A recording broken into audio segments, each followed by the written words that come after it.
Thank you. नमस्कार sir. नमस्कार sir. नमस्कार. ऍक्च्युली बऱ्याच गोष्टी बोलल्या गेल्या. अभिजित बोलला ते मला खूपच आवडलं. माझं मत हेच आहे की अनुदान बंद करा. आणि त्याचं सिंपल कारण हे आहे सर की प्रत्येक मराठी मेकरला, आत्ताच्या मराठी मेकरकडे ज्यावेळी प्रोड्युसर येतो ना, सो प्रोड्युसरचं पहिलं डिस्कशन हे असतं, अच्छा मराठी में सब्सिडी मिलता है ना, तर सब्सिडी मिलता है इसलिए पिक्चर बनाएंगे. ओके.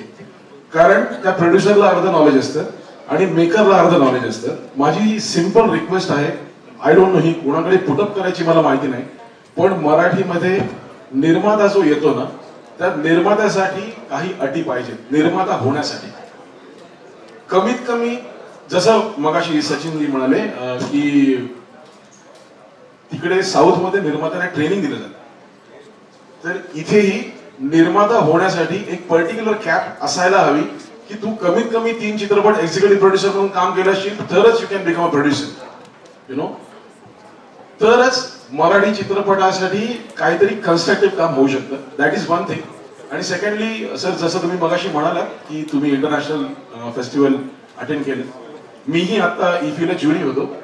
सो तिथे एक सिनेमा पाहिला मी 2018 everyone is a hero, Malayalam film. ती आता यावर्षी ऑस्कर एंट्री होती इंडियाकडनं. त्या सिनेमाचं बजेट होतं, मल्याळम सिनेमा, रिजनल सिनेमाचं बजेट होतं 70 crores. मला असं वाटतं की मराठीमध्ये पण असा सिनेमा बनला पाहिजे आणि त्याच्यासाठी एवढे पैसे, आय नो की एवढे पैसे पटकन उभं करणं पॉसिबल नाही, हे शासनाला पॉसिबल आहे.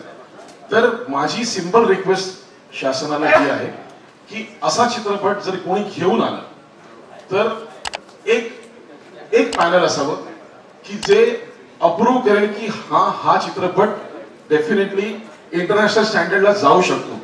पण त्याच्यासाठी पण माझी अशी रिक्वेस्ट आहे की जे पॅनल तुम्ही डिसाईड कराल, बेसिकली त्या पॅनलचा क्रायटेरिया आधी डिसाईड झाला पाहिजे. नाहीतर त्या पॅनलवर जर तेच लोक आले ज्यांनी 4 चित्रपट बनवले तर इंटरनॅशनल स्टँडर्ड कधीच होऊ शकणार नाही. त्या पॅनलवर अशी लोक आली पाहिजेत ज्यांना इंटरनॅशनल स्टँडर्ड कळतं आणि ते हा सब्जेक्ट अप्रूव्ह करतील आणि शासन त्याला डेफिनेटली सपोर्ट करेल. So this is my only request.